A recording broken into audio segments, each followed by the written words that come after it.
Ya halo, assalamualaikum warahmatullahi wabarakatuh. Ketemu lagi bersama saya di dunia tani. Oke, sahabat tani, untuk video kali ini apa ya dibahas? Yaitu kelapa sawit.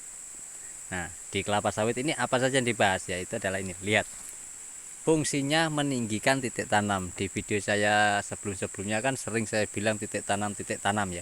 Apa sih titik tanam pada kelapa sawit ya? Ini bisa dilihat ini.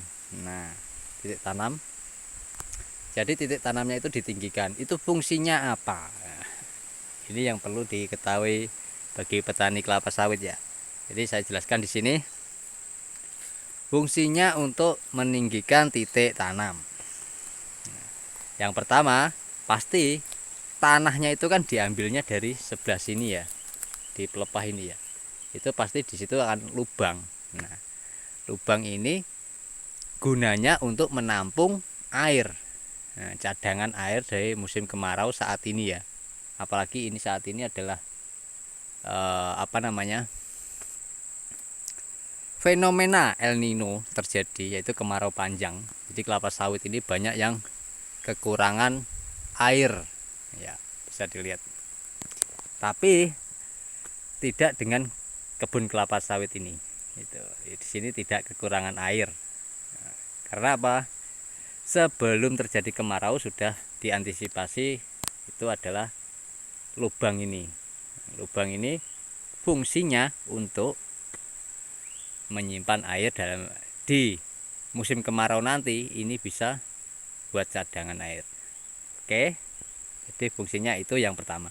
Dan yang kedua, fungsinya untuk meninggikan titik tanam. Nah, ini banyak ini ya, apa, petani-petani kelapa sawit itu belum paham atau belum tentu, belum apa, belum tahu. Sorry, salah ngomong tadi ya. Belum tahu. Belum tahu apa, Pak? Belum tahu kalau titik tanam kelapa sawit ditinggikan itu akan mengurangi pH pada tanah. Nah, makanya di sini kelapa sawitnya sangat hijau-hijau ya, bisa dilihat. Nah, tuh di sana tuh bisa hijau. Tuh, itu fungsinya. Jadi sudah tahu semua ya. Jadi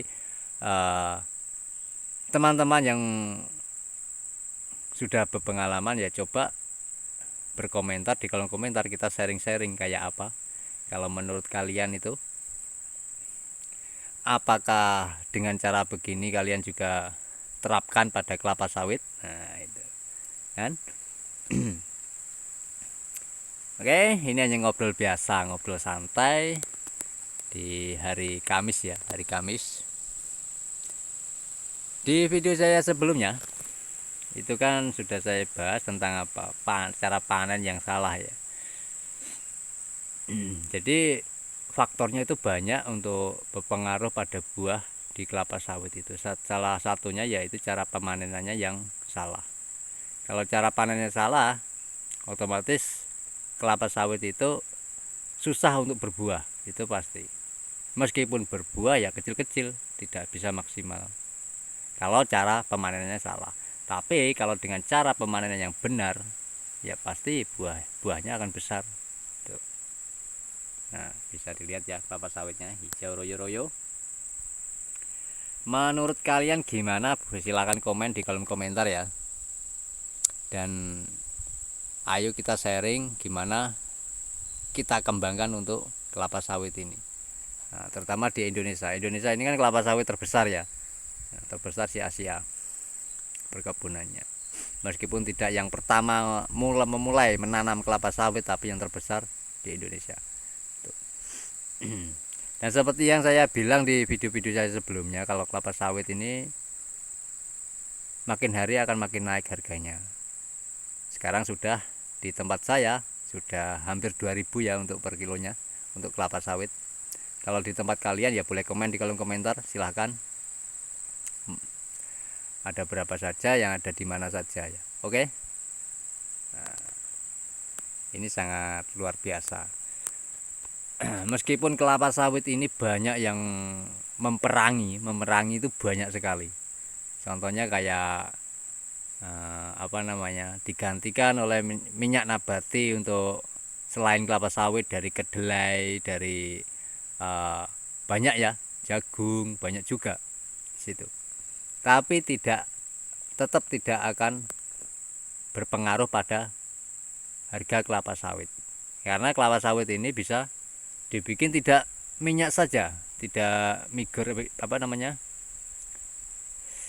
saja, tapi bisa dipakai sebagai biogas, biodiesel, bahkan sekarang dikembangkan untuk bahan bakar mobil maupun motor ya.